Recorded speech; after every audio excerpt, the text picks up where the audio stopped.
Hello friends, कैसे हैं आप सभी। तो चलिए शुरू करते हैं मनोविज्ञान की क्लास। आज हम अधिगम से संबंधित कुछ प्रश्न देखेंगे इसमें। तो चलिए, पहला प्रश्न है, कक्षा कक्ष का वातावरण होना चाहिए शांत, शोरगुल से भरा, या अनुशासन से पूर्ण, या मित्रतापूर्ण। तो बताइए ऑप्शन नंबर कौन सा होगा इसमें राइट आंसर। तो राइट आंसर हो जाएगा इसका मित्रतापूर्ण। देखिए, शांत भी होना चाहिए, शोरगुल से भरा नहीं होना चाहिए, और अनुशासन से पूर्ण होना चाहिए, लेकिन मित्रतापूर्ण होगा तो बालक ज़्यादा सीख पाएगा। ठीक है, अगला प्रश्न है, परिपक्वता का एक उदाहरण है कि जब बालक सीखता है चित्रांकन करना, पढ़ना, साइकिल चलाना, या फिर चलना। तो राइट आंसर हो जाएगा इसका चलना। अगला प्रश्न है, एक विद्यार्थी गुणन के सवालों को हल करना सीखता है, वह अपने जोड़ के पूर्व ज्ञान का प्रयोग करता है। इस प्रकार के अधिगम अंतरण को क्या कहा जाता है। तो धनात्मक अंतरण, क्षैतिज अंतरण, या फिर ऊर्ध्व अंतरण, या फिर द्विपार्श्विक अंतरण। तो राइट आंसर हो जाएगा इसका ऑप्शन नंबर सी, ऊर्ध्व अंतरण। अगला प्रश्न है, डिस्ग्राफिया मुख्यतः किस कठिनाई से जुड़ा है। तो पठन की, लिखने की, या चित्रकला करने की, या फिर सुनने की। तो चार ऑप्शन है आपके पास। तो राइट आंसर इसका हो जाएगा लिखने की। डिस्ग्राफिया जो होता है वो लिखने की समस्या से जुड़ा होता है। तो अगला प्रश्न है, सीखने का वह सिद्धांत जो केवल अवलोकित व्यवहार पर निर्भर है, सीखने के किस सिद्धांत से जुड़ा है।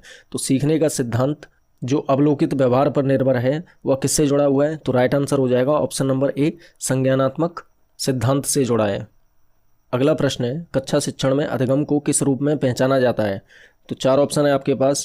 पहला है व्यक्तिगत समायोजन, दूसरा है सामाजिक व राजनीतिक विज्ञता, तीसरा है व्यवहारगत परिवर्तन, या चौथा है विशेष बड़े रोजगार के लिए तैयार करना। तो इसमें आ जाएगा option number C, right answer हो जाएगा व्यवहारगत परिवर्तन। अगला प्रश्न है, शिक्षण को प्रभावित करने वाला निम्नलिखित में से कौन सा घटक शिक्षक से संबंधित नहीं है। तो चार ऑप्शन है आपके पास। पहला है विषय का ज्ञान, दूसरा है संप्रेषण कौशल, तीसरा है विद्यार्थियों से जुड़ाव, या चौथा है संसाधनों की उपलब्धता। तो राइट आंसर हो जाएगा इसका ऑप्शन नंबर डी, संसाधनों की उपलब्धता। अगला प्रश्न है, मनोवैज्ञानिक जो अपने अधिगम सिद्धांत में लाइफ स्पेस को संबोधित करता है वह है थॉर्नडाइक, कोहलर, या कोर्टलेविन, या फिर स्किनर। तो राइट आंसर हो जाएगा इसका कोर्टलेविन। अगला प्रश्न है, गैने निम्न में से किससे संबंधित है। तो चार ऑप्शन है आपके पास।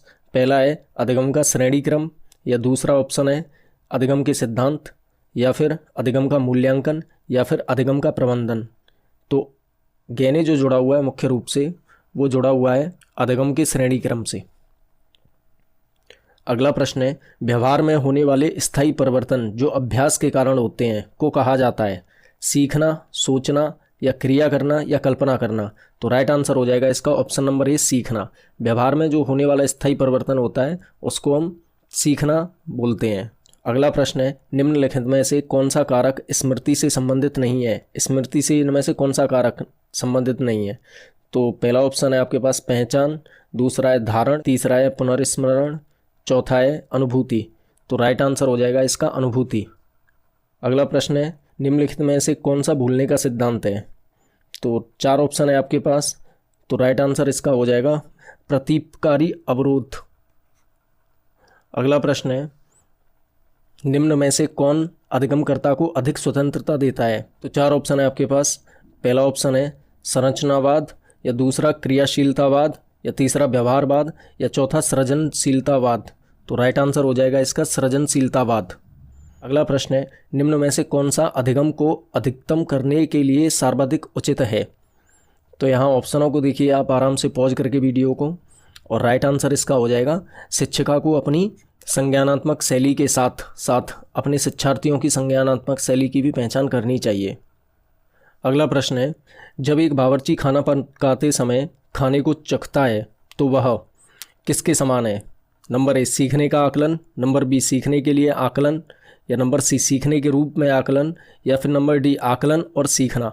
तो राइट आंसर हो जाएगा इसका ऑप्शन नंबर बी, सीखने के लिए आकलन। अगला प्रश्न है, बच्चे फिल्मों में दिखाए गए हिंसात्मक व्यवहार को सीख सकते हैं। यह निष्कर्ष निम्नलिखित में से किस मनोवैज्ञानिक द्वारा किए गए कार्य पर आधारित हो सकता है। तो चार ऑप्शन है आपके पास। पहला है एडवर्ड एल थॉर्नडाइक, दूसरा है जेबी वॉटसन, तीसरा है अल्बर्ट बंडूरा, और चौथा है जीन प्याजे।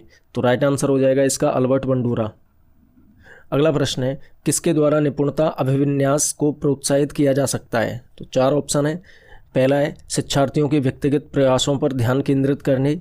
दूसरा ऑप्शन है शिक्षार्थियों की सफलता की परस्पर तुलना करने। तीसरा ऑप्शन है गृह कार्य के रूप में बहुत अधिक अभ्यास सामग्री देकर। या चौथा ऑप्शन है अनपेक्षित परीक्षा लेकर। तो राइट आंसर इसका हो जाएगा ऑप्शन नंबर ए, शिक्षार्थियों के व्यक्तिगत प्रयासों पर ध्यान केंद्रित करने से। अगला प्रश्न है, समाजीकरण में सम्मिलित सांस्कृतिक संचरण और खाली स्थान है, तो इसमें भरना है 4 ऑप्शनों में से। तो पहला ऑप्शन है आपके पास विद्रोहियों को निरुत्साहित करना। दूसरा ऑप्शन है व्यक्तित्व विकास। तीसरा ऑप्शन है बच्चों को लेवलों में समायोजित करना। या चौथा ऑप्शन है संवेगात्मक समर्थन उपलब्ध करना। तो राइट आंसर हो जाएगा इसका ऑप्शन नंबर बी।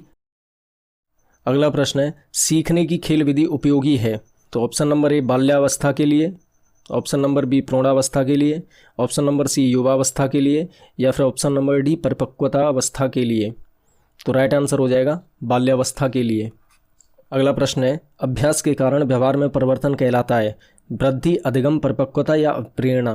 तो राइट आंसर हो जाएगा इसका अधिगम। भाई अभ्यास के कारण व्यवहार में जो परिवर्तन आता है उसी को हम अधिगम कहते हैं। अगला प्रश्न है, एक अधिगमित प्रक्रिया का क्रमित लुप्त होना कहलाता है?